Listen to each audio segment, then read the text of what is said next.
Welcome to this concluding online lesson on the destruction of the Plains Indians' way of life. This will be the last lesson of this topic, and it will be quite a long one, so you might want to do it in a couple of sittings. Not only that, but let's be honest, some of the subject material here is going to be quite heavy, so that's another reason why you might want to take a couple of bites at this one. Let's consider the aims. Firstly, we want to know the ways in which the Plains Indians' lifestyle ended. Then we're going to explain how the US government destroyed the Plains Indians' way of life. And thirdly, to evaluate the extent to which US government policy at this time amounted to genocide, the destruction of a race of people. Now, I realise that those last 2 points, especially to any American viewers, are likely to appear quite controversial. This isn't intended to offend anyone, and of course I'm looking at this from an outside point of view as someone who is British. However, if we are able to justify our positions on these points, then we are being true historians. So, for example, that's given as an opinion. Explain how the US government destroyed the Plains Indians' way of life really assumes that they did. What evidence are we going to present to support that? And if we do believe that this was a genocide of the Plains Indians' way of life, then what evidence would we have to support that? Alternatively, if we do not believe that this fits the criteria of a genocide, then how would we support that point of view too? So I'm going to try my best not to impose any of my own opinions on this directly, which could be quite tricky. However, it is up to you as historians to consider your position. So bearing that in mind, consider this do now task. These photographs show the same Lakota Sioux boys at an American school in 1900. The photo on the right is dated around 6 months after the photo on the left. Consider this. In what ways have the boys lost their Indian identity? And why might the government have encouraged for this to happen? Pause the video while you consider those points.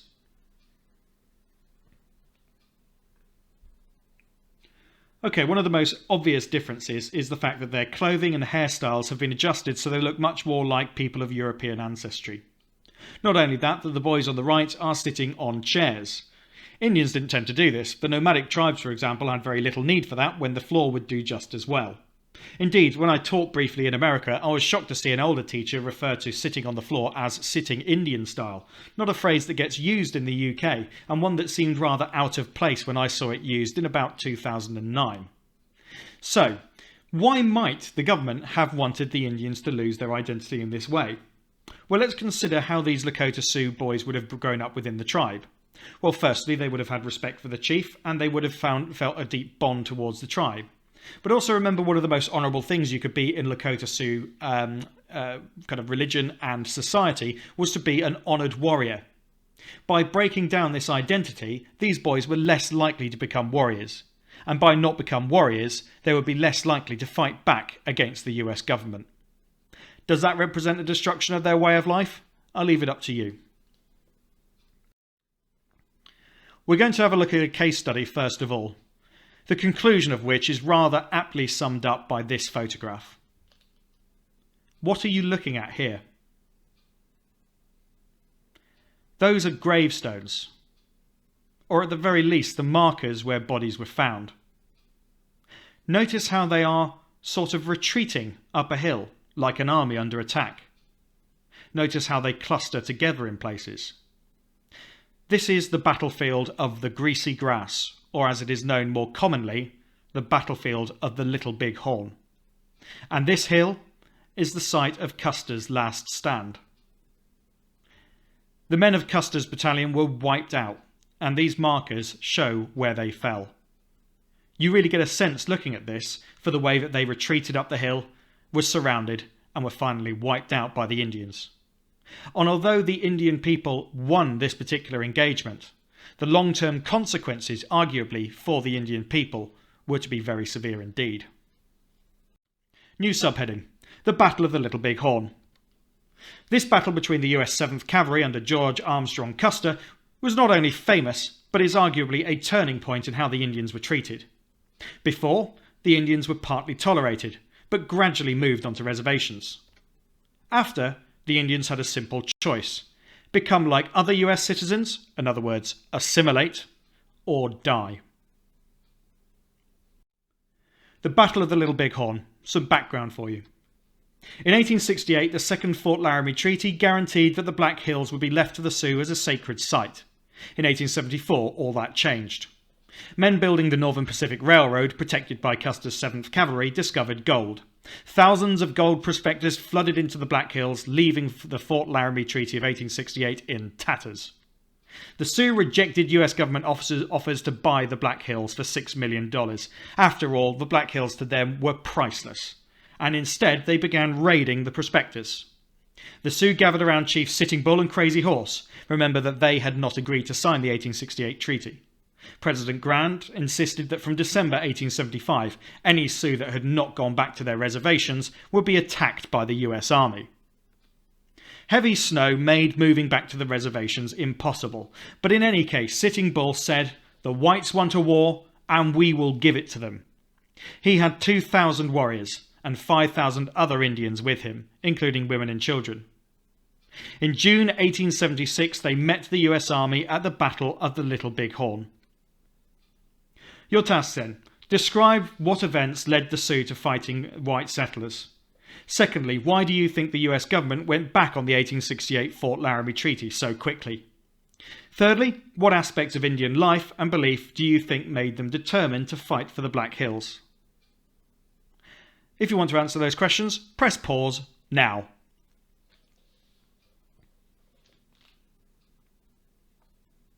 So hopefully we've identified the reasons which led the Sioux to fighting.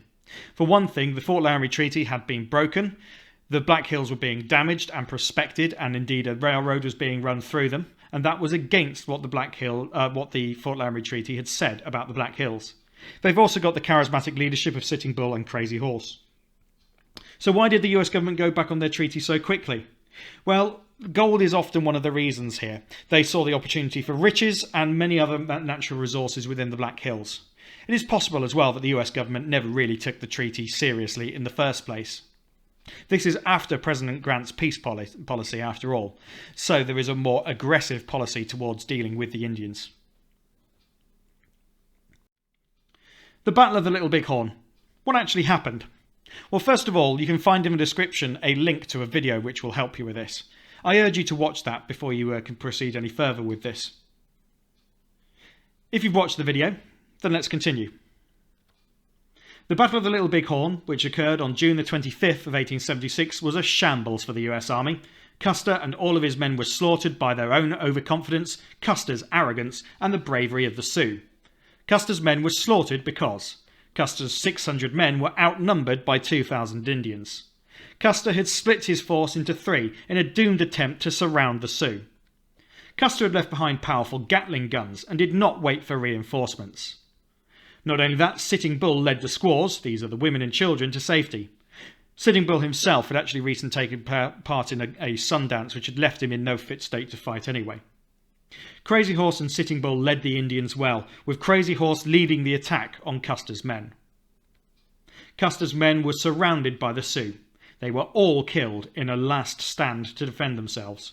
Now, depending on your point of view, this last stand can seem like the final moments of someone who's acted in a very foolhardy way, or they could be seen, as they more commonly were by people at the time, especially if they were white European people of white European ancestry, as a heroic last stand in the face of savagery. Let's consider these tasks. Those bullet points are all reasons why Custer's force was destroyed, so arrange them under the following headings: Custer's mistakes, Sioux leadership, and military reasons. Choose one reason that Custer failed. Use point example explain to explain why this led to the defeat of the 7th Cavalry. Then, as a challenge, the Sioux won at the Battle of the Little Bighorn, but why might this have been bad for them in the long run? Pause the video now and complete those tasks.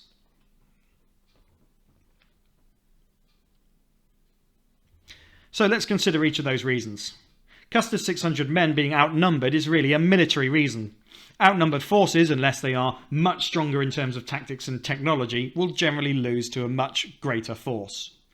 Custer splitting his force into three is also one of his mistakes. Custer leaving behind the Gatling guns as well is also a mistake.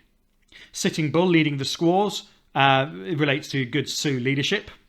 Also, Crazy Horse and Sitting Bull leading the Indians well is also Sioux leadership. Finally, Custer's men being surrounded is a military reason. One of the biggest reasons why they were wiped out is because they were surrounded with no route to escape, which is a common military phenomenon in failed battles. Choose just one of those reasons that Custer failed and use point example explain to explain it, well, I'll trust you to have done that. And as for the challenge, do remember this. Although the Indians had won the battle that day, that was likely to harden both public and government opinion against the Indians, and so the consequences for them in the long term might be much more severe. Basically, people would be looking for revenge. So what were the consequences? Up until the battle, most people agreed that the US government should try to reach agreements with the Indians, but all of that was about to change. Here's what they determined. Firstly, Plains Indians must stay on the reservations. The US Army relentlessly chased Indians back to the reservations, and within 5 years virtually all Indians were on reservations. They were now totally reliant on the US government for food and shelter. Secondly, previous treaties they felt could now be ignored. The US government had never been good at honouring these treaties anyway. Now they had the public support to openly ignore them. They withheld food until the Indians did whatever the government wanted. Lastly, the army would maintain control of the Indians. The US Army increased the number of soldiers guarding the Indians. All Indian warriors had to surrender and give in their weapons. In 1877, Crazy Horse included surrendered. He was murdered whilst under arrest. Here's an exam-style question to have a go at then. Explain 2 consequences of the Battle of the Little Bighorn in 1876. It's an 8-mark question. You've got 3 consequences to choose from on this page, so you could choose to combine some of them or just choose 2 of them. You would answer by using point, example, explain and link to explain how the events of the battle went, or rather how the events of the battle led to the Battle of the Little Bighorn, leading to the examples we've just been through. So as a writing frame you could use if you need it, although of course if you don't need it, don't worry about it. One consequence of the Battle of the Little Bighorn was, an example of what followed is, this led to, and this was a consequence of the Battle of the Little Bighorn because. If you include 2 short paragraphs like that, you'll have written enough to get the 8 marks. So if you want to have a go at that particular question, pause the video now and give it a try.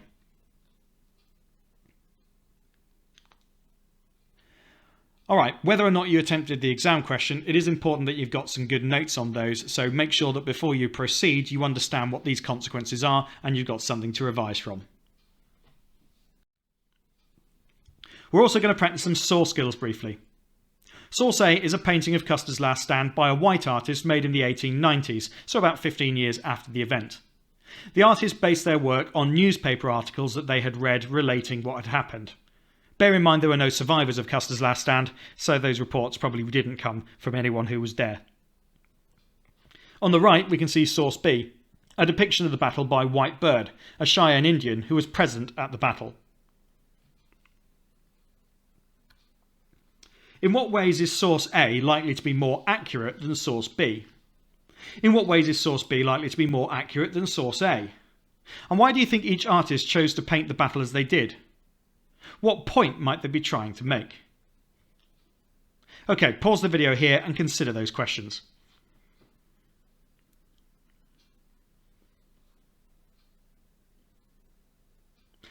Right, let's consider question number 1 first of all. I think we can accept that as a piece of artwork, Source A is more accomplished than Source B. The weapons are shown more realistically, as are the clothes, and I think you'll agree that Custer, who's in the centre with the moustache, is more realistically depicted than any of the soldiers who are in the bottom picture. So in that respect it might be considered more accurate. However, Source B might be considered more accurate simply because the person who painted it was actually there. They would have understood better the appearance of the Indians and their equipment and how they fought. They also have tried to tell a bit more of a story here. Rather than it just being a true snapshot of what happened, if you can almost read it like a story. We can see on the left the cavalry's horses running away. Notice that they do not have riders and they have got stirrups, much as the white soldiers would have rode them. We can notice both Indian and American dead on the battlefield, with horseshoe prints going towards the crowd. And we can see the Indians with bows running and horses running, and some Indians being killed as they charge into the fray. But one thing we can see that's common to both of them is in both pictures the American forces do seem to be surrounded. So why did they print the battle as they did? It's possible that White Bird is trying to tell more of a story of what happened. Whereas the artist of Source A has simply tried to give a more heroic depiction of Custer's last stand. They did, after all, have very different perspectives and likely very different objectives behind their artwork. So finally on this section, the following source is an extract from the Chicago Tribune, published on the 7th of July 1876, just a few days after the battle. It is time to quit this Sunday school policy and let Sheridan, who's the commander-in-chief of the army in the West, exterminate every Indian who will not remain upon the reservations. The best use to make of an Indian who will not stay in a reservation is to kill him. It is time that the dawdling, maudlin, foolish peace policy is abandoned. Newspaper columns don't get much more aggressive than that. Firstly, what does this source tell us about how white people's attitudes towards the Indians had changed? How does it suggest that President Grant's peace policy is now over? And the Indians won the Battle of the Little Bighorn, but the victory was bad for them. How might you agree with this statement? Pause the video now and attempt these tasks.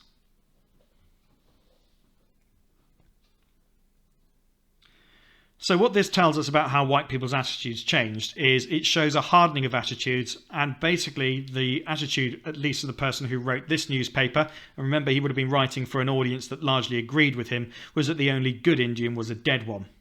So this suggests that President Grant's peace policy was now seen as foolish and aimless and unlikely to be supported if it continued. So, although the Indians did win the Battle of the Little Bighorn, you might say it ended badly for them because of this hardening of attitudes and because the likely result of revenge was the destruction of their way of life. I would say on that note that if you want to sit this lesson in a series, then perhaps this is a good time to pause it and then come back to it later. So make a note of the time, and then we'll carry on to the next section. Now we're going to consider a series of deliberate actions towards the Indians. There will be tasks that you can complete on every action, you can take notes on them, you could even use this as a mind map activity if you wanted to. However you approach this, these are all stages in the destruction of the Indian way of life. So that's something to bear in mind, especially if you're looking at dates and chronology in terms of a narrative account question. The first action in destroying the Indian way of life was the destruction of the buffalo. When did this happen? Well, between the 1870s and 80s, but really the peak was between 1872 and 74. Millions of professional buffalo hunters, or rather thousands of professional buffalo hunters, hunted millions of buffalo. The buffalo were virtually wiped out. Why did they do it? Well, the hunters sold the hides or skins of the buffalo to make leather. Each hide was worth between $1 and $3, which wasn't even a lot very much then, so they needed a lot of them to make money. Hunters used powerful rifles to kill millions of buffalo. They gained access to the plains by railroad. The effect was that the hunters only took the hides, leaving the rest of the buffalo to rot on the plains. The Plains Indians found this not only offensive, because they found that this was a disrespect to the Great Spirit, but they also felt that this was had the spiritual consequence of making the Great Spirit make the buffalo disappear. It's worth remembering that some of the buffalo herds numbered in the millions, and they might take days to wander past. So the idea that the buffalo could be wiped out in so short a time would have literally seemed impossible from the perspective of the Indians.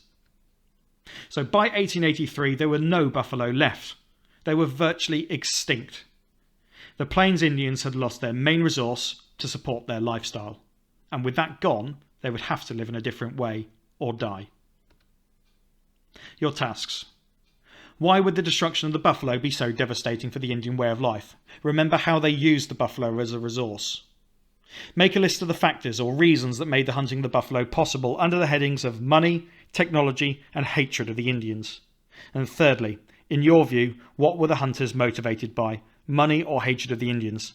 There's no correct answer to that, but just look at the evidence and make your best judgment possible. Pause the video now.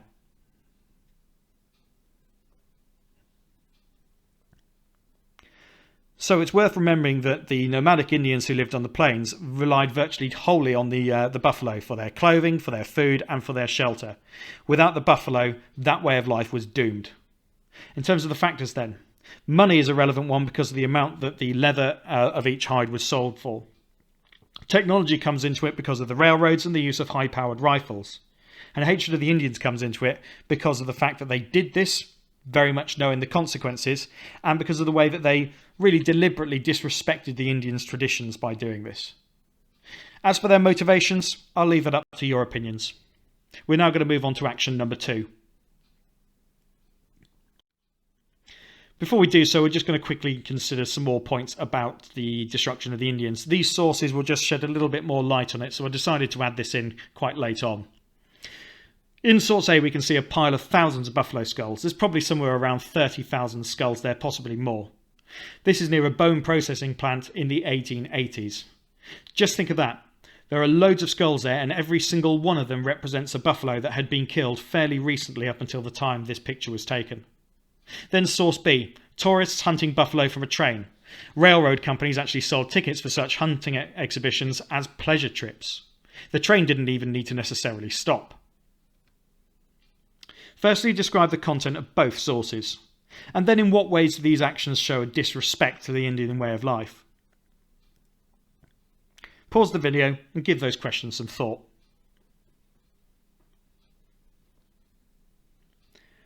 Well, having considered that, surely we can see that the wholesale slaughter of the buffalo, which is shown on the left-hand side, would have been disrespectful to the Indians, who only ever took a few and then didn't waste what they took. As for source B, not only is this railroad running straight through Indian territory, or what would have been Indian territory, this is disrupting the herd, it's frightening the herd, and those those buffaloes that the Indians relied on so much are simply being left on the plains. It is unlikely they even had their hides taken off of them. This was pure blood sport. Action number 2, extermination and government policy. When did this happen? Well, really, it's a continuous process between the 1880s and the 1890s. The US government treaties forced Indians to find new ways to survive after the buffalo were destroyed. Why? Because government treaties said that the Indians could use hunting grounds as long as the buffalo remained. Now, when the Indians agreed to those treaties, it would have seemed impossible that the buffalo could ever disappear. How wrong they were. When the buffalo went, Indians had no choice but to take up ranching or farming. So how was it done? The US government passed laws and treaties that controlled the Indians. And the effects were that the Indians either adapted, relied on government handouts, or were starved.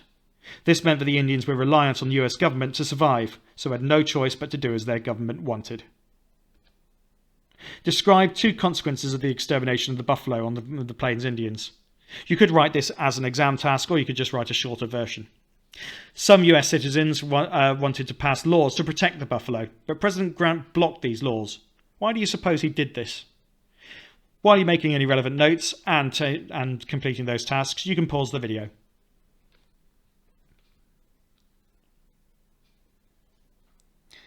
Okay, so 2 consequences. Well, first of all, there's the lack of resources for the Indians. There's the fact that they then are unwittingly tricked by these treaties, which only rely on them following the buffalo as long as they remained. And then there's the greater reliance that they have on the US government. And by relying on the US government to survive, that means they're going to have to do as the US government tell them to do. So why did Grant block these attempts to protect the buffalo? Well, the chances are it was because it was making the economy money, but also because there was a deliberate policy of ensuring that the Indians would have to fall under government control. Action 3, cultural change. We've already been introduced to this by the Do Now task at the start. This is really a gradual process between the 1870s and 90s, and arguably this process continued up until the 1920s and beyond. The Indians were forced to change their culture away from the tribe and the traditional way of life to a life much more like the whites. Why? Because the government wanted to reduce the power of the tribal chiefs to resist their control. And how was it done? Indian boys went to school to learn English, to get a white-style education, and to also learn about the Christian religion. Hunger and desperation made Indians adopt farming instead of hunting. So the effects were that some Indians adopted white ways and assimilated or became similar to US citizens. Others continued to resist or went back to their old ways when they found that white culture did not work for them. Very often this meant that they suffered unemployment, nobody would hire them as Indians, depression and disease. We're going to consider a couple of sources now. The first is a quote by Chief Sitting Bull written in 1882.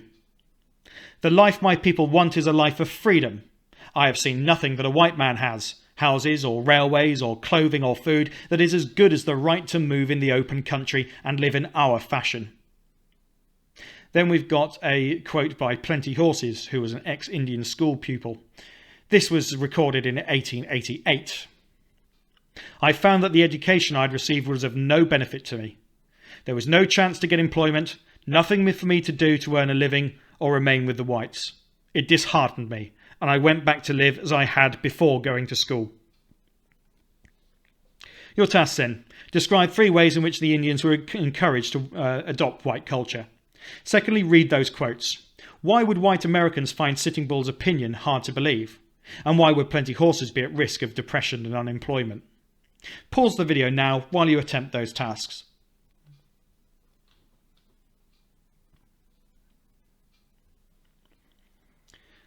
Okay, I'm sure you've been able to identify ways in which they're encouraged to adopt white culture, but let's consider the sources.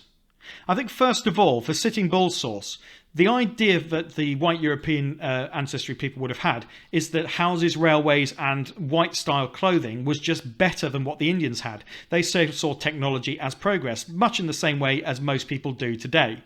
But that wasn't the Indian way of life, and it never had been. And remember, the Indian way of life had up until this point been reasonably stable for thousands of years. And so the idea that all of a sudden these new inventions were superior to their beloved culture would have seemed completely strange. Equally to the whites, the idea that they wanted to hang on to things that seemed so primitive, so uncomfortable, and so, as they would have put it, savage, would have seemed completely understandable, not at all understandable to them. Then let's consider why Plenty Horses would have been so at risk of depression and unemployment. Remember that as an Indian, just because he had been through the white-style schooling, it doesn't mean that he would stop facing discrimination from other people. So it's unlikely that anyone would want to give him a job. And how aimless would anyone feel having wasted some time of their life going to this style of school, learning these sorts of skills, and then being unable to do anything with it and having to go back to where they were before? It's got to be very disheartening. Action number 4. The Dawes Act. This was passed in 1887. It was a US law to encourage Indians to farm lands as families rather than tribes. The government wanted to break up the tribal system and give reservation land to individual Indian farmers and then take that land away from the reservation. How? Well, like the Homestead Act of 1862, Indian families were given 160 acres to farm. Single Indians got 80 acres, and orphans under 18 got only 40. It was seen as that was more manageable a size of land. Well, the effects were that those Indians who took up the offer were usually given poor land that did not support them. Others lacked the skills to farm successfully. After all, their way of life previous to this had had nothing to do with farming. Some starved, but more gave up and moved back onto the reservations. So overall, because these bits of the Dawes Act land that had been parcelled off from the reservations would then return to the government, it overall ended up reducing the amount that the US government had to spend on supporting the Indians and physically made those reservations smaller as the US government confiscated failed homesteads. Firstly, explain how the Dawes Act is similar to the Homestead Act, but also note down some of the differences. How are the aims of the Dawes Act and the Homestead Act quite different? That explain why the Plains Indians did not have the skills to become successful farmers in the harsh conditions of the plains. Again, pause the video here, complete the tasks and any notes that you deem necessary. Alright, well, the Dawes Act is similar in the sense that it's an opportunity to get supposedly free land as a result of farming it. And the amount of land that is given is similar as well. 160 acres or a quarter of a square mile is the same as you'd get under the Homestead Act, or obviously adjusted for single Indians and orphans under 18. So how is it different? Well, rather than providing an opportunity, this is providing a kind of an escape from the reservation, which means that these Indians in theory would no longer be dependent on government handouts and would have more thoroughly assimilated with the white farming style of life. So why didn't they have the skills? Well, this is completely different to many of the Indians' way of life. Although some Indian tribes had been farmers in other parts of the US, the Plains Indians had been a nomadic people, and so the idea of settling on a piece of land and ploughing it up and planting it was not only culturally but almost religiously completely different to what they were used to. We're now going to have a look at the last point. Given that all of those other actions had led up to this, this really is the end of the road for the Indian way of life. The ghost dance. The ghost dance. In 1890, a Paiute Indian called Wovoka had a vision in which the Great Spirit brought the dead Indians back to life and a great flood would sweep the whites away. This was known as the ghost dance. And the ghost dance that was supposed to encourage these events was spread rapidly, and the whites began to feel very threatened. One of the things about the ghost dance is it wasn't just a Paiute dance. It later spread throughout lots of other tribes. And whereas Indian tribes have been culturally significantly different over the time, this is something that tended to unite them. And that something is something that the white government, for example, feared. They feared the Indians becoming united under a cause. On December the 15th of 1890, Sitting Bull was arrested on suspicion of organising an uprising of ghost dancers. This was complete nonsense. However, he was killed during the arrest. Sitting Bull was shot and killed by a Lakota Sioux police officer. These were Sioux warriors who had then joined effectively the law enforcement forces of the white government in order for better treatment. This also apparently fitted in with a vision that Sitting Bull had, that he was going to die at the hands of his own people. The followers of the ghost dance fled south to join another refugee band led by a man called Bigfoot. There they intended to continue the ghost dance. Firstly, summarise what the ghost dance was. Consider when it happened, who was involved, what they believed, how whites reacted, and where the followers of Sitting Bull went next. Summarise that information now, so you can pause the video, after which we'll continue straight on.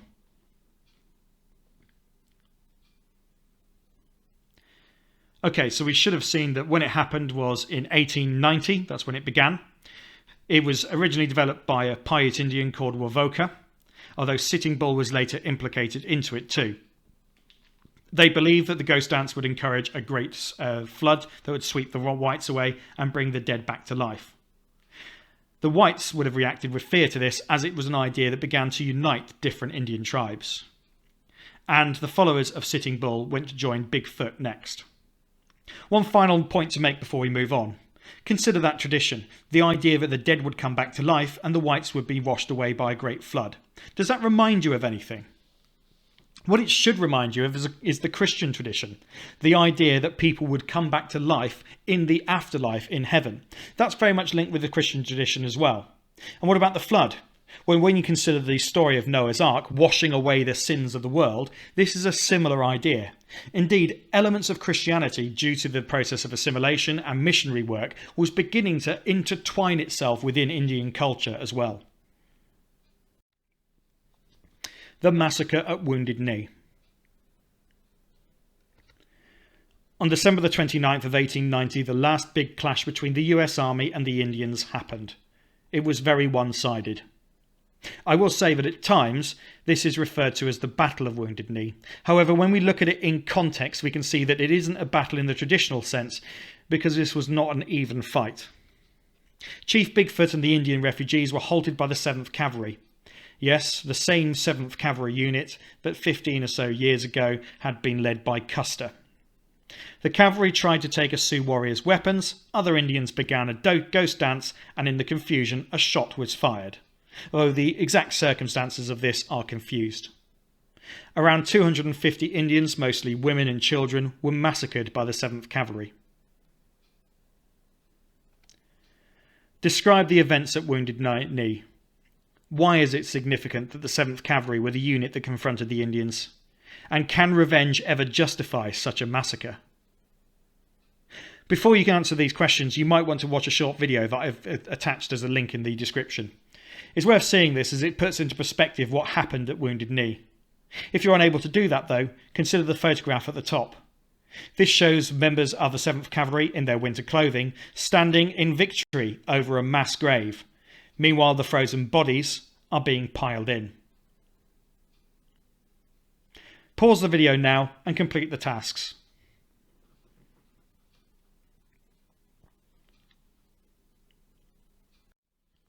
Here's another opportunity to practice a narrative account. Write a narrative account analysing the ways in which the lifestyle of the Plains Indians was destroyed in the period 1870 to 1890. I'll be honest, the real exam is likely to give you a narrower date range than that. However, we're trying to bring together everything that we've looked in the lesson so far. So, this 8-mark question is going to have that wide date range. As preparation, choose 3 events or developments and put them in chronological or time order. Then consider how they link together. Does one event lead to another? Then when you write your answer, you'll need to make a point. You can use these sentence starters or phrases to help make links between your paragraphs. Then you can give an example and an explanation. Some of these may actually be combined into just a single sentence. Then, most importantly, you need to make a link. Remember, this is a narrative account, so it is telling a chronological story, but it also needs to be analysing or explaining these links and the process of change. If you don't have these link sentences which really tie it back to the destruction of the Plains Indians' way of life, then you are not answering the question and you're not going to pick up those crucial AO2 marks for explanation. So, repeat that above process for 3 events or developments, and then, as a conclusion, the most important development was because, or these developments are linked by because. Now, you most of the time will spend between 12 and 15 minutes on this sort of question. If you feel confident that you can have a go at that now, then by all means pause the video here and make a start. If on the other hand you're not so confident, I'm going to give you one example to get you started. Here's how you might phrase it. Notice I've colour-coded parts of these paragraphs in order to fit the key below. Firstly, the buffalo were exterminated. This removed the main source of food and resources for the Plains Indians. This helped destroy the Indian way of life because they relied on the buffalo to survive, and without them they would have to adapt to a new way of life or get handouts from the US government.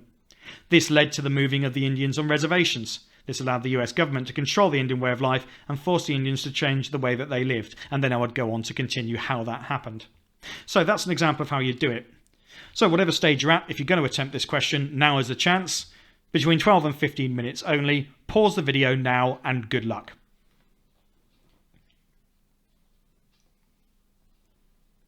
Let's see how you got on. Here's an example answer. One of the first ways that the Plains Indians' way of life was destroyed was the deliberate hunting of the buffalo to extinction on the plains. Peaking between 1872 and 74, millions of buffalo were hunted for their hides or simply for sport. Note that I've given an example here and then expanded it with my own knowledge. The Indians relied on the buffalo for their survival, and their lifestyle relied on the buffalo. This led to the destruction of their way of life because the Indians had to find new ways of surviving. This led to an increase in the number of Indians relying on the US government. In the 1880s to 90s, the US government under President Grant signed treaties allowing Indians to remain on their hunting grounds as long as the buffalo remained. This resulted in Indian land being taken, as the buffalo were wiped out on the plains. This destroyed the Indian way of life because it forced Indians to move away from their traditional hunting grounds. Consequently, the government were able to set about destroying the tribal system of Indian leadership and culture. The Dawes Act of 1887 allowed Indians to farm as families rather than cooperate with the tribe as a whole. This destroyed the Indian way of life because farming was not part of Indian culture, and failure on a farm would lead to Indians needing to return to shrinking reservations or assimilate with white ways of life. In conclusion, the most important reason for the destruction of the Indian way of life was the destruction of the buffalo. Without this, the Indian treaties would not have worked, as the buffalo would have remained, and by destroying the most important element of Indian survival, the Indians were forced to do as the US government wanted. Alright, so you should hopefully have seen how I've included my own knowledge there, and including linking sentences, to get this overall narrative of what destroyed the Indian way of life. Reread it if you need to, make any necessary improvements to your own work, and when you're ready we can move on. So you can pause the video while you're assessing your own work. Finally, the legacy of Wounded Knee. Now, I do preface this part of the lesson by insisting that this should be based upon your impressions and your opinions. And by no means should this be a criticism of anyone who lives in America today, their leadership today, or even indeed modern American government policy. Although, of course, controversies over the treatment of the Indians who remain on reservations to this day do endure. And if you're interested in that, that is up to you. You get engaged with that, you look at the current affairs. That is, like I say, your choice. But let's consider what the more immediate legacy of Wounded Knee was.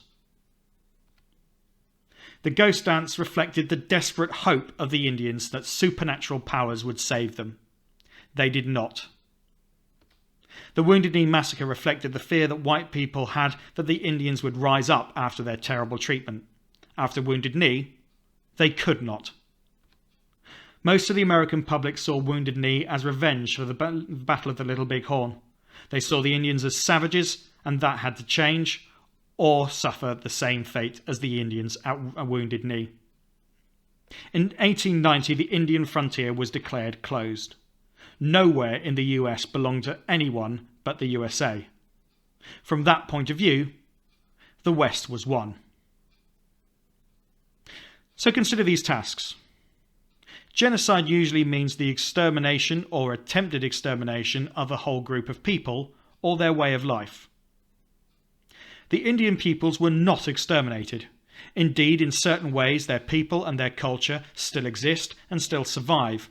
They even still survive on the reservations. You can take a look at a modern American map and see where they are.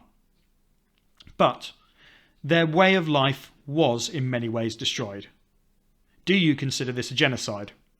I'm not going to give you my opinion. I just want you to make your mind up about it yourself. Lastly, the Indians have since fought for their civil rights, but they remain the poorest in USA society. Now, you can make some comparisons with the civil rights progress for black Americans in the 50s, 60s and 70s here. And this isn't truly a part of this cause, but I think it helps sometimes to hold a lens up to what we've been studying. So if the Indians have since fought for their civil rights but remained the poorest in US society, do you think the events of the 1870s to the 1890s are to blame for this? On that rather sombre note, this lesson, and indeed this course on the American West, is over.